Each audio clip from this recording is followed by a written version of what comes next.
I'll start with the webcasting announcement. I would like to remind everyone present that this meeting will be broadcast live to the internet and will be capable of subsequent repeated viewing, and copies of the recording being made available for those that request it.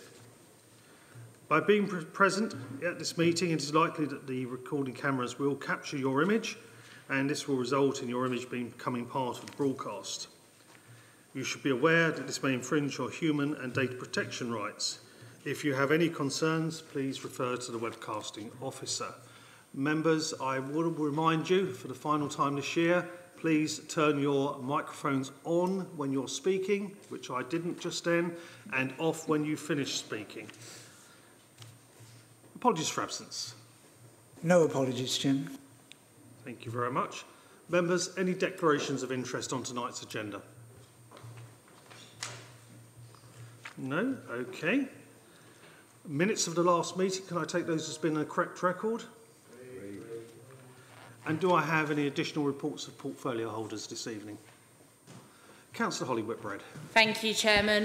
Just wanted to clarify my comments around the additional police officers from the last meeting. So just to confirm, we have the full £45,000 required. Sorry, it sounds a bit echoey. Found with in-department savings, as well as the additional £30,000 from the Cabinet member, and that's for the SLA period. Thank you very much, Councillor Whitbread. We then move on to item 6, which is public questions and requests to address the Cabinet. I have with us this evening Mr. John Start. Welcome. And if you'd like to make your statement to the Cabinet. Thank you. Hello there. Yeah, I'd like to speak about the North Weald redevelopment proposal, which is, I understand is coming to Cabinet tonight. I'm a member of several motor clubs, and we've been using that part of the airfield for the last 20 years for motorsport. I'm not sure if this has been has come forward in all the consultation documents that have been around. I did go to the consultation and did a written representation early last year. And really I'm just asking that there's consideration for this existing use of the airfield in that master plan that's being considered at the moment. Okay, thank you very much, Mr. Stark. That's most helpful. Thank you. Councillor Bedford, would you like to make any comments at all? Thank you. Obviously, the master planning area is outside the area where I believe you do your racing car bits, but I would defer it to officers, to Darren, to give you a more complete overview of where it's going to be going. Darren, would you like to comment? Just a bit of background, really. We have a number of motorsport clubs that use the airfield for motorsport sprints. I believe we've got 4 this year. Correct me if I'm wrong, John. We've got 4 this year. And as it currently stands, the master plan, the employment land, would take into the area that is actually used by the motorsport club. So there obviously needs to be discussion with the clubs moving forward. Super. Thank you very much. I think you can take from that there will be further discussions with the interested bodies, so we will be in touch, and we really appreciate you coming along this evening to make your point. Thank you. You're welcome to stay to the very end, but it will be long. Okay, thank you very much. Item 7, Councillor Helen Kane, overview and scrutiny. Thank you, Leader.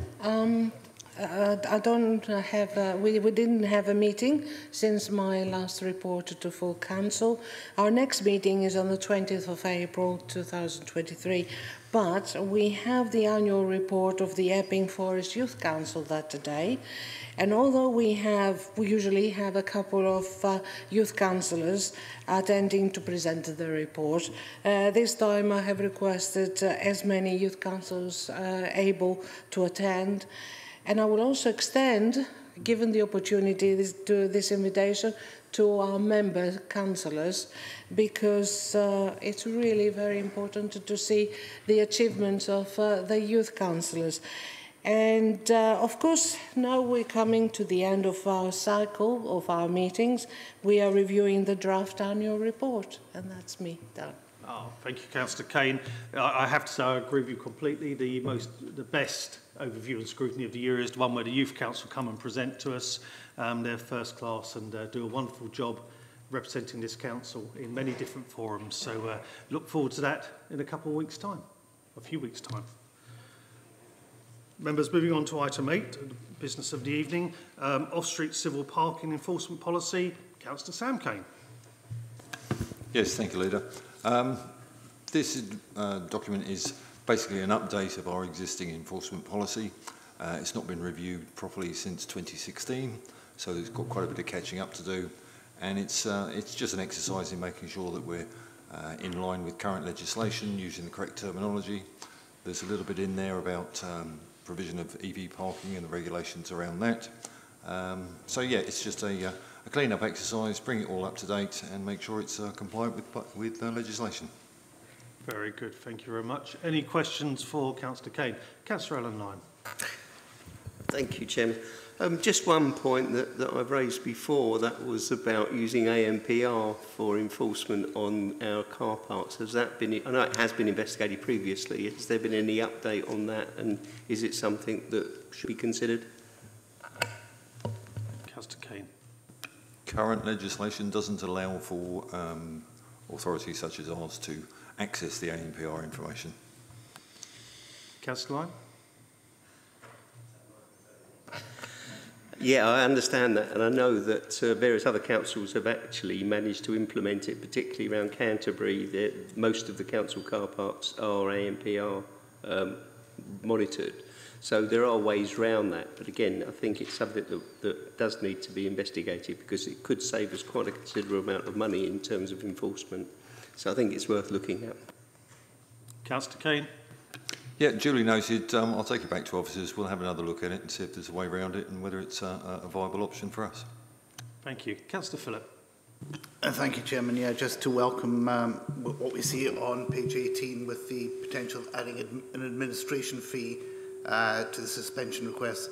I think it's completely the correct thing to do is to cover the officer time and the resources required when doing suspension as well as charging for the suspension itself, and I welcome that. Thank you.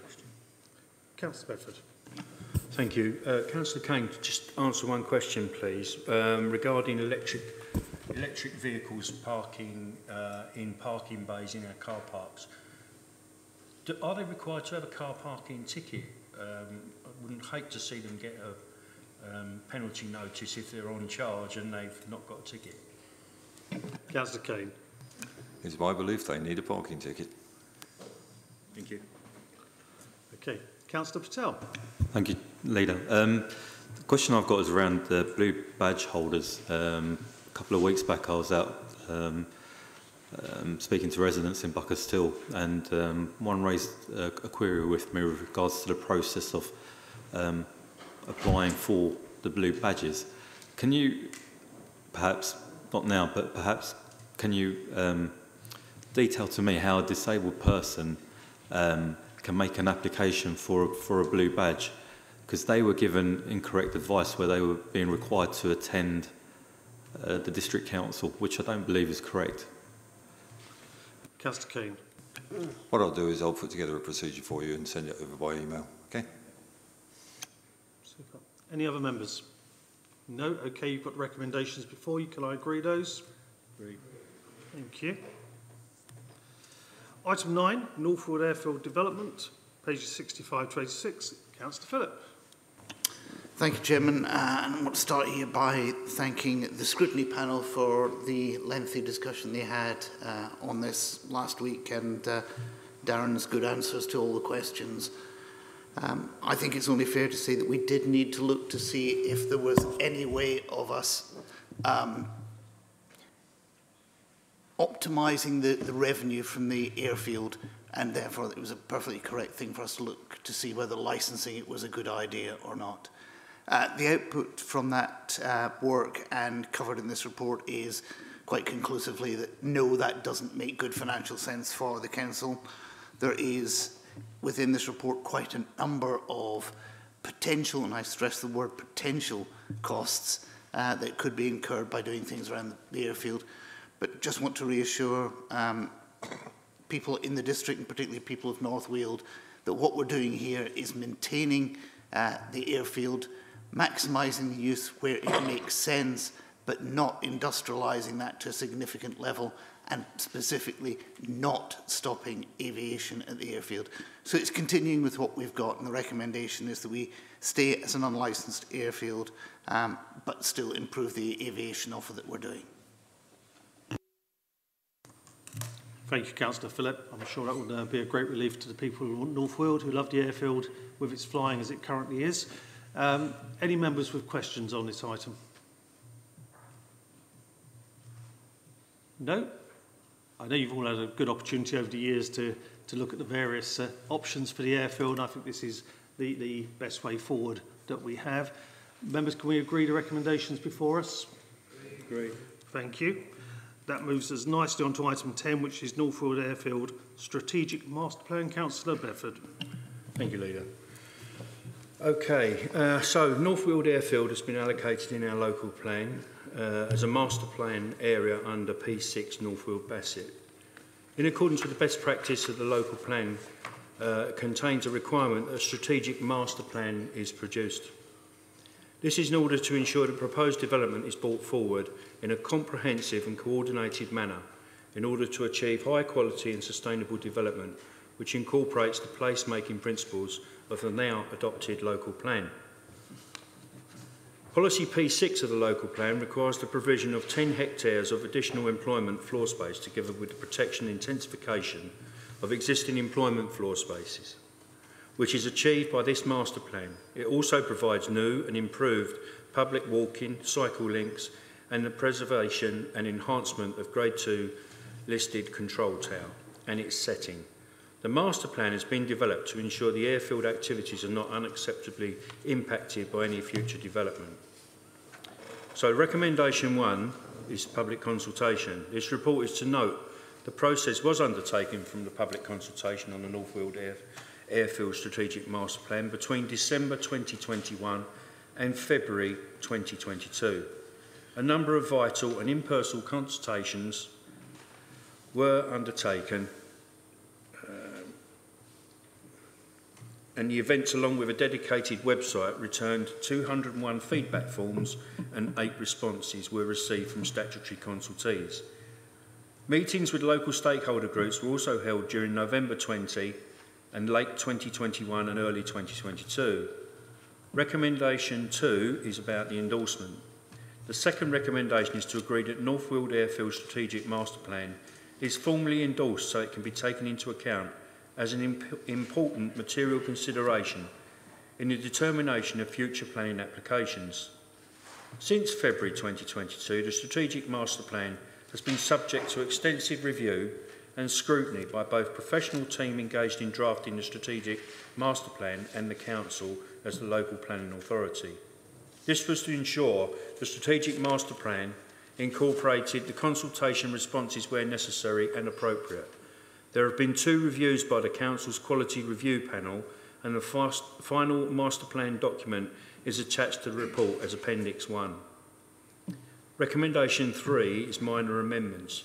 The third recommendation is to agree that the Planning Services Director, in consultation with the Planning Portfolio Holder for Place, be able to make minor amendments to the Strategic Master Plan prior to publication. So in summary, the Strategic Master Plan is crucial to the area that it will unlock ambitious investment, provide significant local employment and entrepreneurial opportunities, therefore boosting the local economy of North Weald Bassett. There is the potential for up to 2,900 new jobs to be based at the site.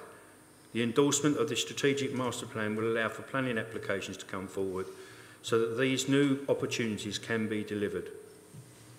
Thank you. Thank you. Members, any questions? Councillor Phillip. Thank you, Chairman. And I know that we're talking about publishing the master plan. Can I be assured from the portfolio holder that we will do that primarily in an electronic means and not loads and loads of paper? Councillor Bedford. I fully support that approach. Thank you.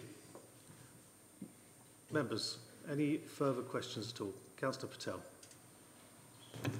Thank you, Leader. Sorry, the question I had was really around, well, asking for reassurance that because obviously this site is one of the two key sites for employment land within the district. Have we got absolute reassurance that the proposals that we're going to be bringing forward are going to generate that level of that number of employment? Councillor Bedford. At the moment, it's a figure that's been estimated. It could go up or it could go down. But there again, it depends what type of companies come on board. Maybe tech companies, maybe manufacturing, could be... I mean, it's at the moment, that's what it was identified for jobs-wise. And it's obviously dependent upon who takes occupation of the airfield. Thank you. Councillor Holly Whitbread. Thank you, Chairman. Not so much a question, but a comment in the first instance. That I think this is really good news. I think that figure of almost 3,000 jobs is fantastic and something we should be really celebrating and promoting. Also, in terms of keeping the airfield flying, I have part of North Weald Bassett in my ward, and I know how important it is to make sure the airfield keeps to its purpose. And just a question around ensuring those jobs are for local people, and particularly local young people. What can we do to make sure that there are, first and foremost, that local people are prioritised, and also look to do future jobs for our young people as well? Councillor Bedford. Difficult one to answer, because obviously, depending on who comes into the airfield, will require specialist skill sets in some instances. But I'm sure that working through the planning department, we'll obviously be encouraging people to advertise jobs locally in the first instance, and hopefully we can recruit from school leavers, etc., that are from the Epping Forest District area. I'm sure that every effort will be made to ensure that a lot of the jobs on the airfield end up with local people. And as you know, we have a further North Weald master plan coming forward where we're constructing a lot of local housing. And it's hoped that a lot of people that move into the area will also be looking for employment, so it will link the two together. Hence the work that's been done on the North Weald master plan and the North Weald airfield master plan shows a lot of integration between footpaths and access routes into and out of the airfield. Thank you. Thank you. I'm going to ask Mr Richardson to make a comment, because obviously there's been a lot of work with the Parish Council as well, and it might be useful. Yeah, thank you, Chairman. Yeah, I think that figure that Councillor Bedford quoted is obviously direct and indirect, and it does say up to 2,900 jobs. I'm just thinking out aloud. We haven't got obviously to the planning application stage yet, but usually as part of any kind of planning application, planning permissions, be looking at legal agreements. I don't see why apprenticeships can't form part of that legal agreement. So I just wanted to add that, really. No, thank you very much. I mean, that's really key to the added value we get from this master plan, to be honest with you, is we're seeking and looking to improve the lot of local people and to actually draw investment into the area. Councillor Phillip. Yeah, I think from an economic development point of view, it is important to remember that we need to rely on longer-term jobs to be places that you can actually generate proper apprenticeships. It's no use if you're going through a construction phase of 2 years. That in itself doesn't generate apprenticeships. And I think the point that Mr Richardson made, that it's direct but also indirect jobs that really make a significant difference, so that it's things that are brought into the district, not necessarily actually on the airfield itself, as a result of what's on the airfield. And in here we've got a mix of industrial and warehousing, and clearly things like warehousing are very low density in jobs, but they can, as a result, bring significant numbers of jobs elsewhere in the district because of that. Thank you very much. That's a very useful comment, and of course there will be spin-offs around the communities with additional people coming into the area, so that means more jobs for local people outside of the airfield boundaries, so that can only be good news for Epping Forest as a whole. Members, you've got the recommendations before you. Oh, sorry, Councillor Kaufman. Thank you. Is it appropriate I can speak? Yeah, absolutely. Yeah. So thank you for everyone for the work that's done. I have got a real concern that these job numbers are not real. I don't want to be awkward about it, but they seem very high and they seem very good, and some things seem too good to be true or often they're not true. So we need to stand behind this and we must have control of what's built here going forward. Control doesn't just mean planning control. If this goes heavily towards warehousing, we know how low the numbers are. The numbers of jobs in warehousing are woefully short. This is a site that can take new age industries, high-tech industries, perhaps things that are looking forward, not backwards. So if we end up with this being 50–60% warehousing, very high ceilings, we'll end up with 1,000 jobs if we're lucky. Yeah. So I don't accept 3,000 jobs, and we must have control. This is one of 2 key sites in the district. We can't make any more land. You know, we're a very clever council. This is all we have.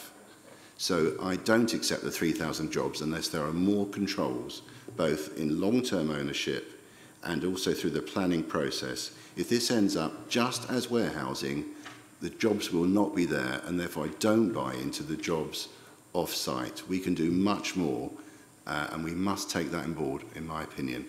Thank you, Councillor Kaufman. I think that's an important challenge to us as a council as a whole, to make sure that we have those controls in place. And you heard what can be done around apprenticeships and such as we move forward. And I take on board your points very seriously, that we need to get the right mix, which is hopefully what this master plan will help us to achieve. Councillor Lyon. Thank you, Chairman, if this microphone works. Yeah, I think that's quite a valid point, but we are here. North Weald is sort of midway between London and Cambridge and is part of the innovation corridor, and is also part of the digital innovation zone. So hopefully we are looking to increase the number of digital type jobs that could actually be vested in that particular area, and I think that's something that we should be pursuing. Thank you, Councillor Lyon. We'll be pursuing all opportunities that we can to get the best from North Weald for the whole of the district. So I think that goes without saying. Any other members? Okay, members, you've got the recommendations before you. Can I take those as being agreed? Agreed. Thank you. If we then move on to item 11, Housing and Property Asset Works, Councillor Holly Whitbread. Thank you, Chairman. I trust members have had an opportunity to read this report this evening, which is quite detailed and has 4 recommendations. So the body of this report is really around our housing stock review and looking at the quality of our housing stock across the board. And what we're suggesting in this report is that we go out for tender for this project to make sure we have the most comprehensive piece of work done possible. The second part of this work is to go out for consultation on the Broadway, where we're looking at a series of regeneration and major works projects. This report suggests that that's totalling 6 million, but this is a consultation with the residents about this work, which is potentially going ahead. The third part, is to look at a decarbonisation fund, which would be dependent on match funding from E.ON, and this is to look at some of our older stock with a particularly low rating in terms of their environmental credentials, particularly in some of our rural and more hard-to-reach areas. And if members agree with me today, I was going to suggest that we also add that this comes back to Cabinet when we have more detail, if we're lucky enough to receive this grant funding, and that's on recommendation 3. And the last recommendation, which hopefully is a simple one, is that the interim strategic director becomes the council's person responsible for health and safety in council housing. So as I say, I hope members have had an opportunity to read this report tonight. The wider look at our council stock across the board is something that's really important, because it means when we're investing money into both major works and regenerations, we're doing it in the places which most need those works. And as I've said many times in this chamber, the investment into our existing stock is particularly important, and something which has become more and more a focus of this council, particularly in light of the social housing regulator that we are now under. So that's the report, and happy to take any questions. Thank you. Councillor Phillip. Oh, sorry. Thank you, Councillor Whitbread, for this report. I think a lot of it is very sensible. getting our 30-year HRA to line up with what our housing asset management strategy is definitely the right way to go. It'll give us better future visibility of where the costs are going to be and what they're going to be. Moving on to the Broadway, I'd quite like to the Housing Department to take a greater look at this. If we're talking of a £6 million cost estimate, I think we need to look rationally at this and look at whether that is the best approach to do, or whether something more dramatic is a better way to improve everything overall. I'm not prejudging that at all, but I think we owe it to our residents around the Broadway to see whether that is the best thing that we can do for the Broadway. Sharing funding for decarbonisation is definitely the way to go. I'm quite happy to see that happen, and happy with your fourth recommendation. Thank you, Chairman, and Councillor Phillip must have been reading my mind, because these are very similar conversations to I have had with officers, particularly around the fact that obviously there are general fund properties on the ground floor of much of the Broadway flats and on the Broadway itself, and I think there is probably potential for wider conversations, but obviously we want to speak to residents who live in the social housing and understand their views on this matter. So this consultation will be the start of that process, but also conscious that there are things that we have to do, bearing in mind the social regulator and our duties there, and that will also be the secondary consideration. Thank you. Thank you. Any other members of the Cabinet? No? Councillor Pond.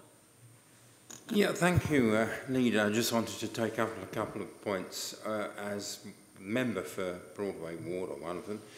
I'm intrigued to hear Councillor Phillip talking about a more radical solution, because my mind goes back to one of those Saturday morning discussions on the local plan, almost in the Neolithic times, but you know, a considerable amount of time now, where one colleague of Councillor Phillip, he and I were on the same table talking about the solution for the area around the Broadway, said knock the lot down, and I think that was perhaps jocular, but it is certainly the case that the Broadway has got rather shabby of late, but it is generally composed of a rather poor population.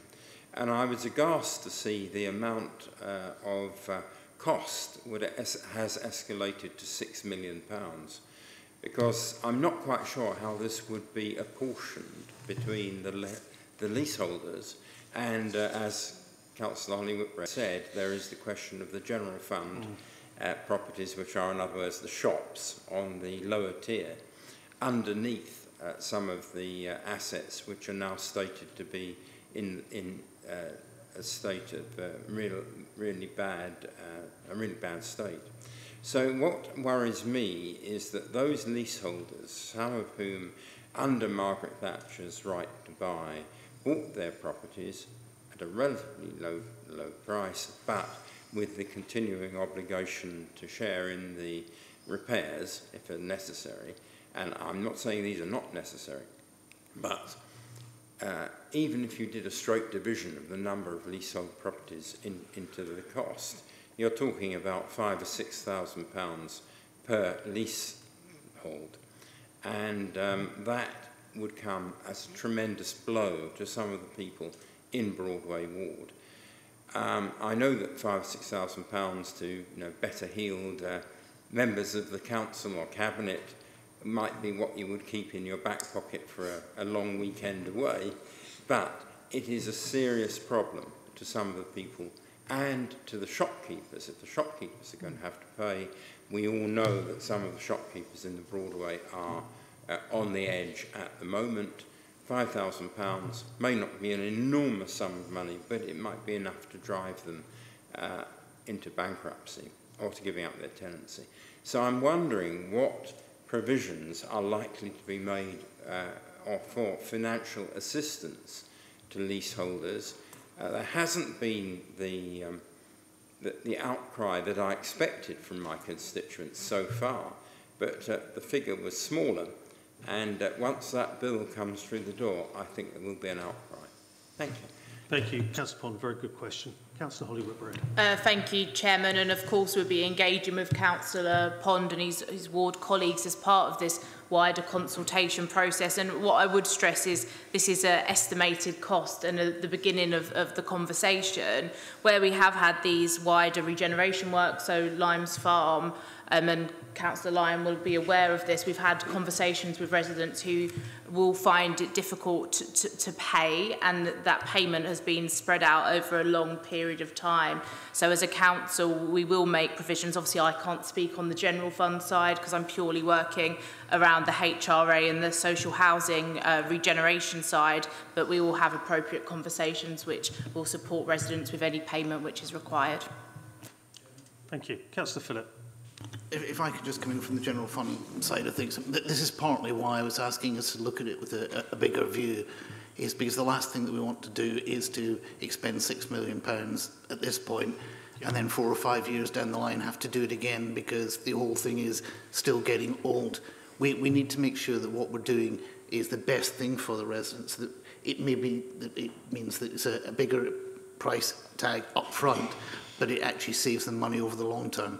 And then we will look at what the best way of making sure that those leaseholders who are in there and are council commercial tenants are in an appropriate position to fund what needs to be going on. It's not in any of our interests for people who are running good businesses and paying their rent at the market rate on time for them to struggle too much.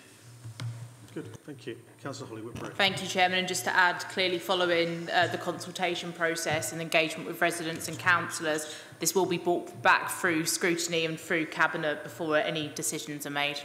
Thank you. Councillor Lyon. Thank you, Chairman. Yeah, I can support what Councillor Whitbread said because I was involved with a number of residents on Limes Farm who were leaseholders and were struggling to find the ability to pay, and there's been a significant amount of support given to them over a period of time, and it's working very well. I know there's also other options that made available, so I think we've been very flexible and very supportive to those leaseholders and residents on Limes Farm particularly. Thank you very much. That's most helpful. Councillor Rosebrooks. Thank you, Leader. Just to add, we had the benefit of a Zoom training where we could ask questions last June about this development. And whilst I welcome the fact that we're going to spend some money on the Broadway very, very much, I'd just like to emphasise what Councillor Pond has said, that particularly at the moment, Deborah had worked out, Ms Fenton, gave us detailed examples when we talked about Limes Farm, about repayment plans, and she'd researched it carefully. Well, now, since then, borrowing money has got much more expensive for people. And I think we should very much bear that in mind. And some of the shops are really struggling at the moment, and I'm aware that some of them are coming close to the end of their leases. And that's the other thing that bothers me, that people might feel if there's a huge bill down the line. And one thing, the planning department sent out the letters for the consultation, but not everyone distinguishes between different elements of the council. And what was a normal planning consultation that you and I know about didn't mention anything about having to pay anything. People don't always distinguish, and I think that's possibly why Councillor Pond's phone hasn't been ringing a lot. But if we do spend some money, please can we have some bike racks? I'm sure we'll get the bike rack somewhere. Councillor Holly Whitbread. Thank you, Chairman, and thank you, Councillor Brooks. And just to assure you, we are listening, and part of the reason there's been review around our assets and the HRA business plan is reflective of the time we're living through, and we will be talking to residents about this and making sure that any plans are appropriate. And I'm sure from the general fund perspective, we'll be doing the same thing to ensure our businesses can continue to survive. Thank you. Councillor Whitbread, can I be rest assured that the ward councillors will be kept fully consulted? Absolutely. Councillor Brooks. Councillor, can I apologise? Councillor Owen would have been here tonight, but he's not terribly well. And also Mr Murray was trying to join, but the Zoom wasn't working. He sent a message. but he is very interested, both of them very interested. And please, is it possible for the commercial tenants to have a letter at the same time as any residential ones? Councillor Whitbread. Thank you, and I'll ensure that is done by officers in terms of the letter, and I've no doubt that both Councillor Owen and particularly Councillor Murray will be interested and look at keeping a close eye on this. Thank you. Members, we've got the recommendations before us. They've been clearly set out. Can we agree those recommendations? Agreed. Thank you very much. We then move on to item 12, domestic abuse and domestic abuse workplace policies. Councillor Holly Whitbread. Thank you, Chairman. Hopefully a completely uncontroversial report to bring forward this evening on the Council's domestic abuse and domestic abuse workplace policies. So it is a report for noting, but it is an important one, which I hope not only all Cabinet members, but all Council members and staff are aware of.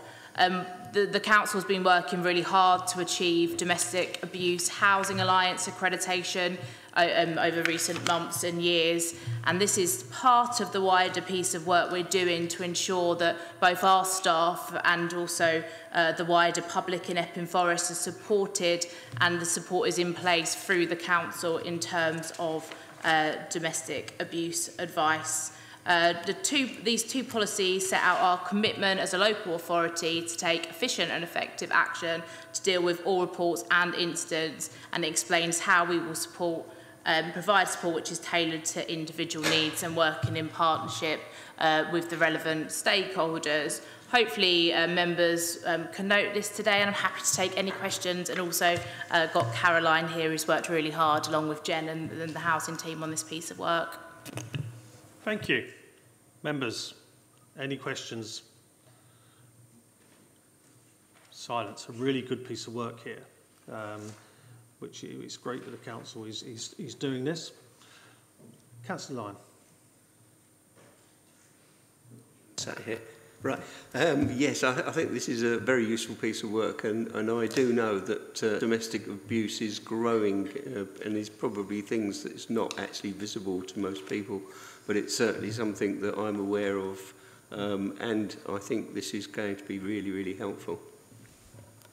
Good. Councillor Whitbread. Thank you, Councillor Lyon, for those comments. And in the report, it does state that in the UK, there's 2.4 million adults affected by this every year. And we saw that particular spike during the pandemic, which was a concern. And it's something which we continue to be very concerned about. And it's important that we highlight that through this report. Good. Members, any questions? No, in that case, can we agree to recommendations on this item? Agreed. Thank you. We then move on to item 13, Draft Air Quality Action Plan. Councillor Williamson. Thank you, Leader. This is coming back after consultation. The results of the consultation are in the appendix, and I hope the Cabinet can endorse the adoption of this plan this evening. Thank you. Okay, thank you. Members, any questions on this item? Councillor Lyon.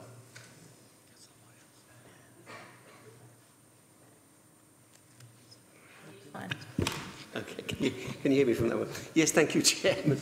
Obviously, I've got the technology in the wrong place here. Yeah, I think that this is very useful. One of the things that I picked up some time ago on air quality monitoring was something that there's some digital options that we can use. And I think what I've seen in this report, we're using traditional technology and services, and there can be some definite advantages if we actually move into sort of bond technology. I have raised this at county council level as well, and I think it's something we need to explore. Thank you. Councillor Williamson. Yeah, thank you.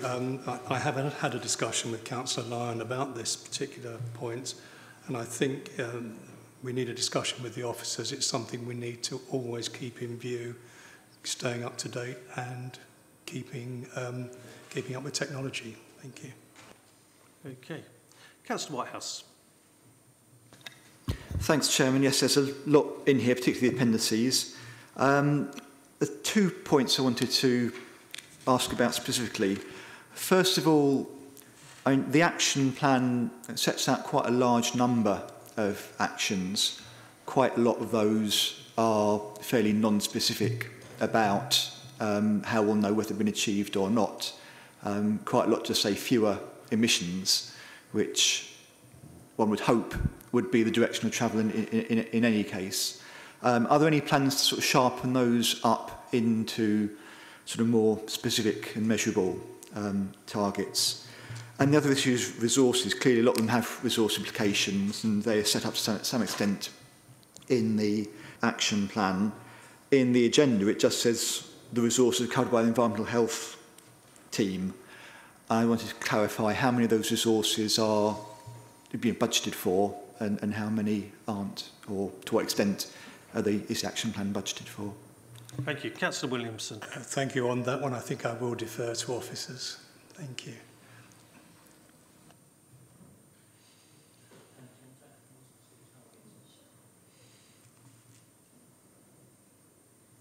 Hello. I'll address the question with regards to the targets. So what we intend to do is what we can do is when we are delivering the measures, obviously, they can be adjusted based on how they are going. So these are just the baseline KPIs that we are aiming for, but obviously we always aim to achieve above and beyond what we put in the plan. Okay, thank you. Was there any other points to pick up there? Yeah, just pick up on that. I think the other point to make is we only can move to where there are statutory targets. At the moment, for a lot of them, like PMI, small particulates, there's no actually statutory figures yet, so it's difficult to turn around and say what we're going to move to. But we will be moving towards those where there is for nitrogen dioxide, which is why we monitor that. So you can only be vague at the moment. In terms of the resourcing, yes, we work with various different departments as we go across anyway, so a lot of this is work that's already ongoing, so therefore it's just putting down what we do in one particular document. So. Good, thank you. Councillor Whitehouse. So the stuff that says, high financial impact, medium financial impact, that money is all there to get on with the job. That's great, thanks. Okay, thank you very much. Councillor Pond. Yes, thank you, Leader. I've several times are in area planning subcommittees and the district development committee raised the issue of excessive emissions from building activities. Now, I see that is listed on page 167, but I would be looking for a more stringent policy regulating use of emission-rich, if you like, machinery by developers. And I speak from some experience, having lived next to a building society a building site through the hottest summer on record, and having been asphyxiated by emissions from earth-moving and digging machinery. May we look forward to a comprehensive statement and a general adoption of going away as much as is practicable from diesel-fueled vehicles in construction activities, enforceable perhaps through supplementary planning guidance? Thank you. Councillor Williamson. Thank you. Thank you, Liz. Thank you, Councillor Pond, for the question. We've debated it a few times, and I totally agree with the end goal we're all trying to get to.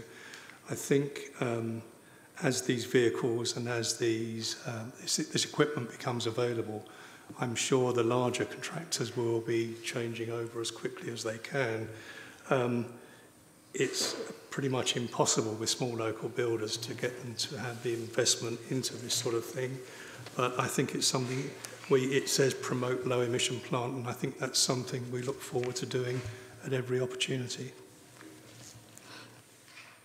Thank you very much. Any other questions? Okay, in that case, can we agree to recommendations? Agreed.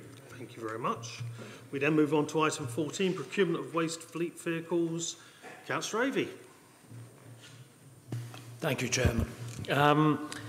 I think the procurement of a new fleet of vehicles is essential given the current situation we have with BIFA, albeit improving.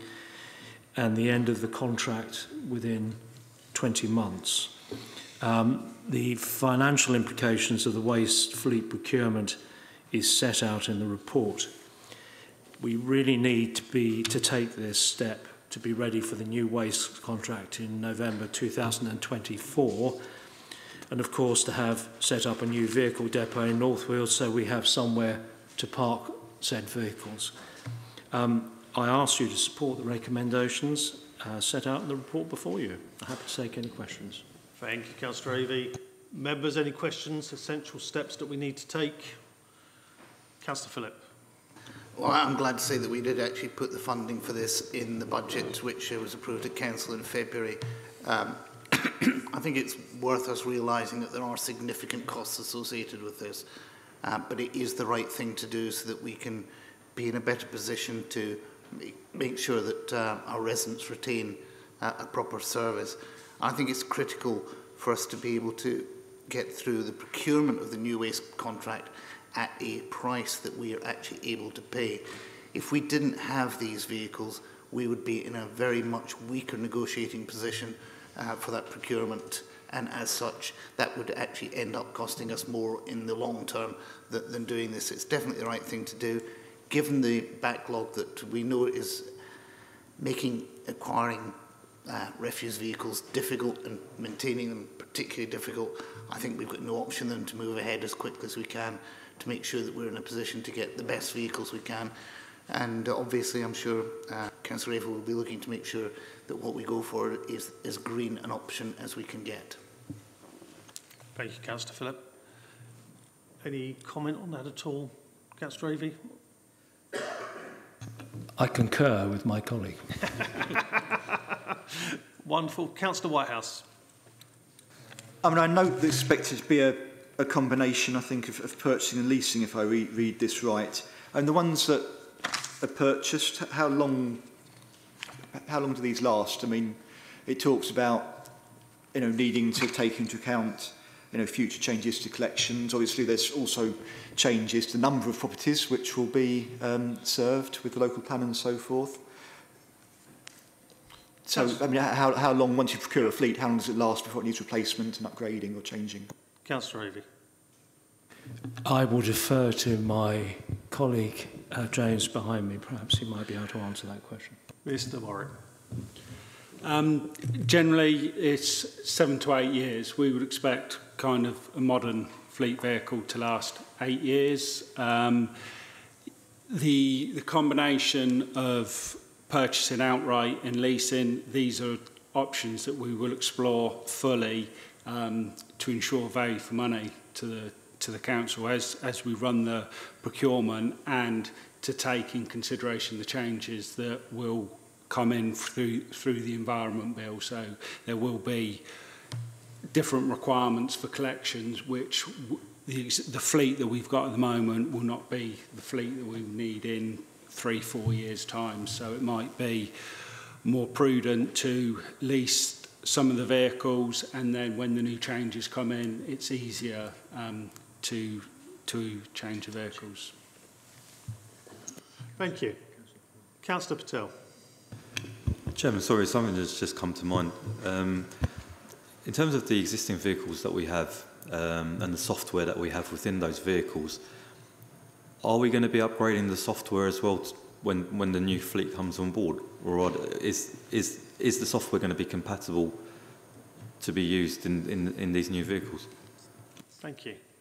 Councillor Avey. I don't really have a crystal ball, but I guess by 2024 technology will have moved on, and I imagine it will be a matter for the new contractor, but James might have some additional response. Mr. Warwick. So as part of the procurement, the in-cab facilities and software will be brand new, and we will specify what that software is and ensure that it's compatible with kind of the systems that we've got as a local authority. Yeah. Thank you. Councillor Bond. Yes, thank you very much. Well, of course, the longevity of an electric vehicle is considerably longer than that of an internal combustion engine vehicle. Will due consideration be given to procuring low-emission vehicles for this new fleet as they become, possibly they are not available at the moment, but by the time the procurement is made, I hope they will be, and I think that would, referring to the last item, improve the air quality of the district no end. So I hope that will be given due consideration. And also, of course, the maintenance of the waste vehicles is something which is crucial in maintaining their reliability. And I presume there will be routine maintenance facilities at the new North Weald depot, as there were at Langston Road before EFDC sold it off. So just a couple of points to bear in mind. Thank you. Councillor Avey. I think we will be looking for low emissions, and I would imagine there will be vehicle maintenance at the North Weald depot, but I will look at James again to ensure he agrees with those comments. Yeah, we will ensure that we go for the lowest possible emission vehicles that are available. If it is feasible to include electric vehicles as part of this fleet, which it should be able to on some of the more smaller vehicles, and the plan for the waste vehicle depot will be to have a workshop hangar so maintenance can take place on site. Part of the procurement process, we will ensure that there's a thorough and robust maintenance programme included, and as we are purchasing them, we will retain control of those vehicles, so we can specify the maintenance requirements of them. Thank you. Members, recommendations before you, essential steps forward. Can we agree those recommendations? Thank you very much. Item 15, quarterly monitoring report, Qualis, Q1. Councillor Phillip. Thank you, Chairman. Yes, this is as it says, it's a report I bring to Cabinet on a quarterly basis. We've moved into the 4th year of Qualis as a trading entity, and the report is in front of us with the board report that went to Qualis's board attached to it. I think there's not significant change really from where we were at the end of their last year. The environment is still challenging, both for particularly for construction parts of the business, also constrained by the changes to Public Works Loan Board. And as I said a number of times, I do not want Qualis to be spending money doing developments that don't serve the double purposes of regeneration in our district and making a financial contribution to Qualis. More than that, we're looking to see what we can do to make sure that Qualis's aims and objectives align with what we're trying to achieve as a council. The highlights here is that we have still a loss overall in Qualis. The good news is that 2 parts of the organisation are actually doing better than planned, but we have to continue to work to get to a stable point. There is work going on in the current quarter to look at the work in progress issues. So we look to bring that forward as it comes forward. And I know that the Chief Exec of Qualis and their and their directors are looking to bring forward an updated 4-year business plan and a 1-year business plan in a timely manner to overview and scrutiny, so we get a better view going forward. I've also spoken many times as our 151 officer to Qualis around how they constrain their day-to-day expenditure going forward, and I will have an update on that at some point in the future. Thank you, Councillor Phillip. Members, any questions? No? Okay. I'm going to take that as being noted. We agreed that? Thank you. Now we get on to one of the most exciting items we've had for a long time, which is item 16, construction of the new Epping Leisure Centre. Councillor Avey. Thank you, Leader. It's rather nice to finish on a high. And the continuing good news story and the construction of the new leisure centre in Epping draws ever closer. I think this report sets out the procurement process in conjunction with our existing partner, Places Leisure, which will deliver the new centre and the financial implications of doing so. In response to several emails received from residents, delaying the project isn't feasible and may adversely impact the regeneration of other Epping sites under progress at the moment. And frankly, the old sports centre has reached the end of its operational life. Yeah. In fact, it's been probably really extended beyond the operational life. Absolutely. Therefore, I would ask you to agree the recommendations set out in the report, and happy to take any questions. Thank you, Councillor Avian. We should be clear that funding was put in place in the budget only the other week that enables us to push ahead with this project, which is so important. Councillor Phillip. Thank you, Chairman. Yes, I agree with that. I think it is very easy to look at this in isolation and forget the fact that we have a sports centre currently in Epping, which, if we did nothing in terms of constructing a new sports centre, would require significant investment to make it even continue for a significant period of time. And that's effectively throwing good money away after bad, because it's not going to make it into a good sports centre. There is a lot to like in this new leisure centre, not least bringing a swimming pool to this area of the district so that we can actually make it easier for our residents to get there. It is probably no surprise that, given, in fact, what I was mentioning in the last report about the construction costs, we're seeing that in the Epping Leisure Centre as well. It's unfortunate that it's as big as it is, but if we look at the breakdown of where those increased costs are on page 200, I think all of them actually make sense, and it does give us an opportunity to bring it in on budget or even under budget. And I think the other reassuring factor is that Pelican were the ones who developed the sports centre at Waltham Abbey and did a great job there, which has been well appreciated by people in Waltham Abbey. I was there for the opening, and I think what was done there is really good, and I see no reason why it can't be even better in Epping. Thank you, Councillor Phillip. Before I go to Councillor Avey, I will just highlight one of the papers to do with tonight's agenda on this item is in the pink. So if we get in too much into the detail, I will have to move us into private session. But I think for the sake of the public, it's good to keep this as open as possible for now. Councillor Avey. Entirely agree with all Councillor Phillip's comments. Thank you. Councillor Patel. Thank you, Leader. The question I had really was similar to the earlier comments around North Weald Airfield Master Plan. It's around the creation of jobs and also around the apprenticeship schemes. So I just wanted to double check that when we went through the process of appointing the contractor, what allowance was made for them to work with our local colleges to promote the apprenticeship schemes. The other question I had, I can come back to that after that question. I'm happy to move that question swiftly through to my colleague behind me. Mr. Warwick.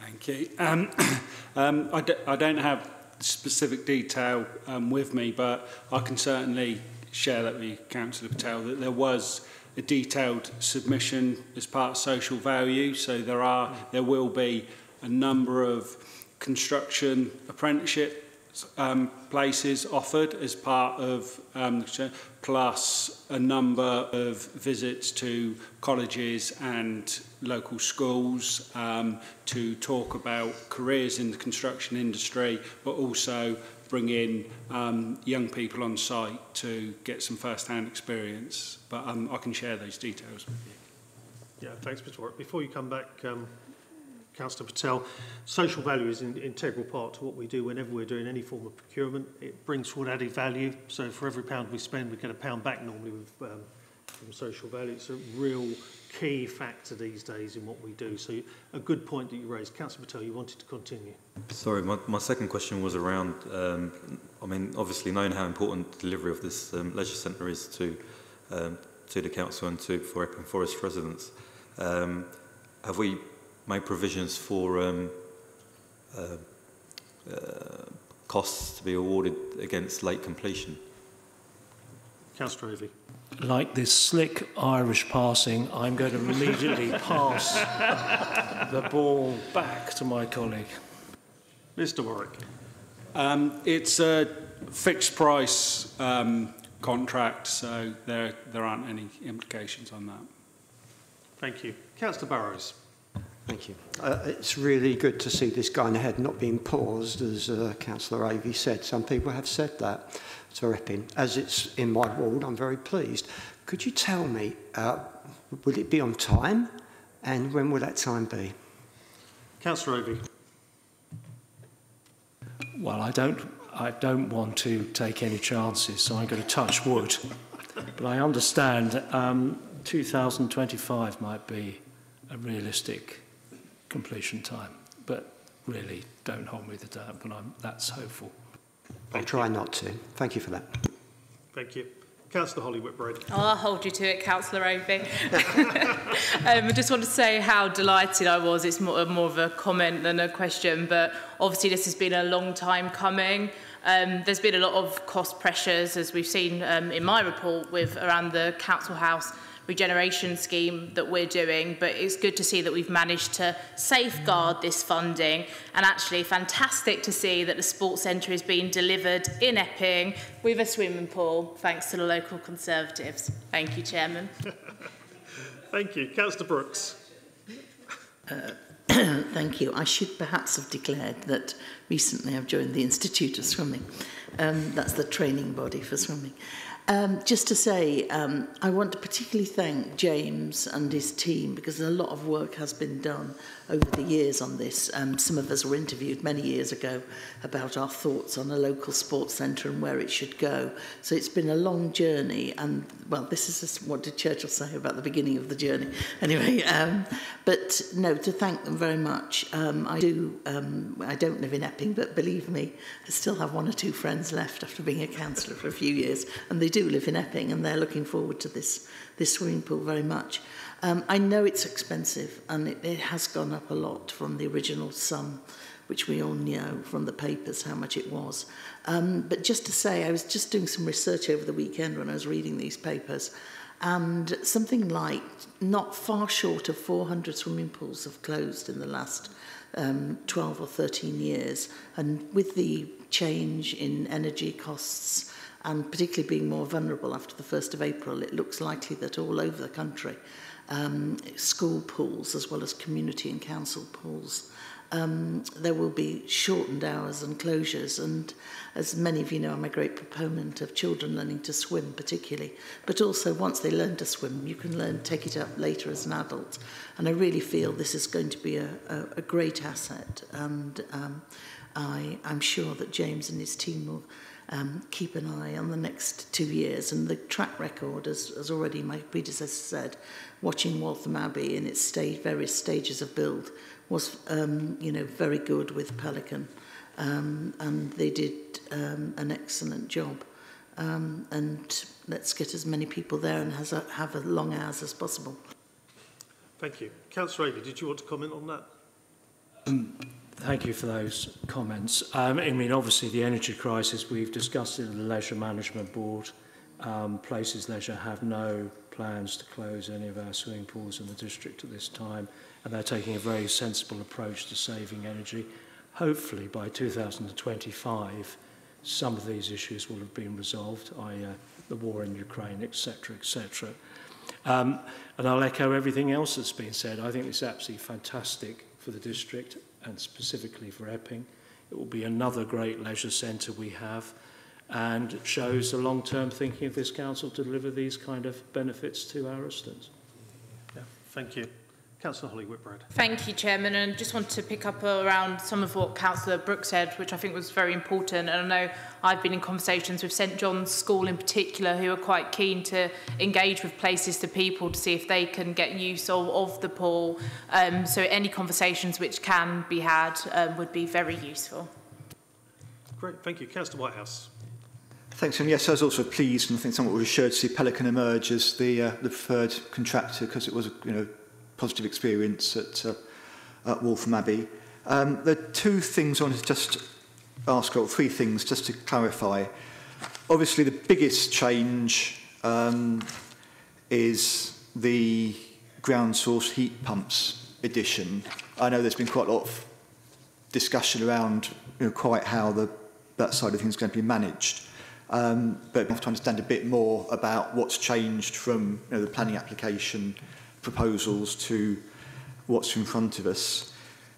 The other thing is, just wondering if either Councillor Avey or Mr Roy could say a bit more about the budget savings anticipated in paragraph 9, and those savings, they flow to the council, or do they flow to the contractor? And thirdly, clearly it is a complex project, partly because of the site and partly because it involves, well, there's places as a potential as the operator, there's Qualis as the infrastructure manager, there's a council as the overall client, there's Pelican as a contractor. So what is the governance, how does the governance of the project work, and what is the process if unexpected issues do arise? Councillor Avey. Let's deal with the first one, ground source heat pumps. Again, I'm going to get that little ball and chuck it behind me. A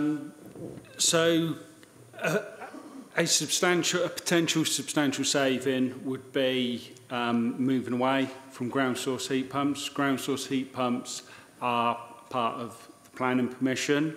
Our proposal, which we've already started work on, but if this report's formally approved, we can speed up that work with Pelican in terms of developing an alternative proposal for air source heat pumps, and that would generate significant savings. Those savings would be directly to Epping Forest District Council and not the contractor.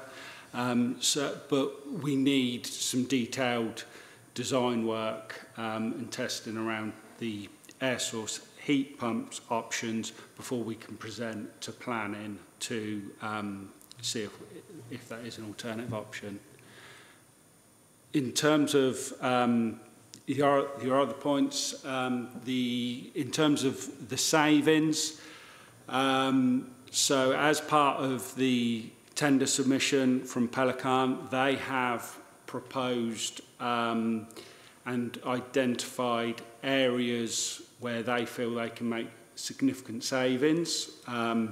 They will only be realised once they're appointed and once we can have detailed discussions to understand. But it's, broadly speaking, it would be value engineering in terms of the design of the building, changing the layout, some minor alterations to the layout of the building, which would potentially release some significant funding, reducing, the contract price to them.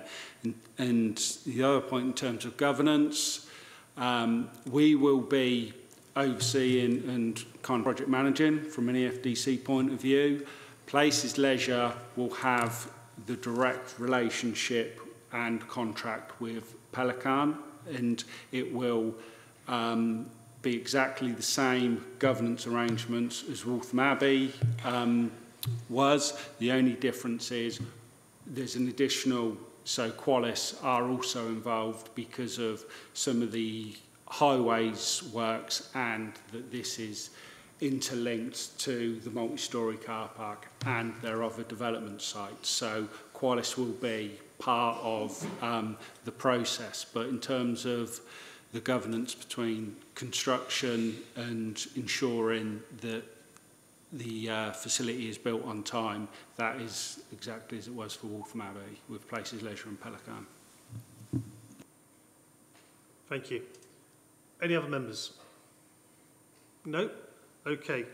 Just like to put on record my thanks to James and the Leisure team, who have done a first-class job in steering this through this piece. I'd like to thank the finance team for making sure that the budget was able to make sure that we could borrow enough to actually do this work in the future. Money doesn't grow on trees, and was really difficult, and I know John went very white when he saw the final prices, and we had to start doing that sort of decision making. This has not been an easy scheme. I think I first had a new leisure centre for Epping mentioned to me when I first became a district councillor in 1998, at which time we were told that Epping Sports Centre leaked from the top and leaked from the bottom, and met none of the disability standards that were expected back in 1998, so now it must be even worse. But it's limped along for our various partners in leisure. We've seen investment in it. Councillor Brooks talked about the challenging times that we have now with energy costs and such. Well, I can remember a time when our leisure centres were on the verge of having to close because they just couldn't break even. And as an administration, we've turned that around. We've invested in leisure through our partners. We've created new sports centres in Waltham Abbey and Loughton, and of course now we are on the verge of starting the Epping project. So we should be proud of achieving that. And I thank all the councillors who supported the budget that has enabled us to do that. That's most important to us because it was almost shelved if we hadn't been able to agree that budget only the other week. So I think that's really important. But it has been a complex choice. The site is not the easiest of sites. We've had to make compromises on what maybe some in our town would like to see with a multi-storey car park in a market town, as we heard last week from some people when they were moaning about the local plan. But sometimes if you want to achieve things for an area and take an area forward, those are the difficult compromises you have to make. So tonight I welcome these recommendations along with my Cabinet colleagues, and we look forward to seeing the eventual new leisure centre in Epping.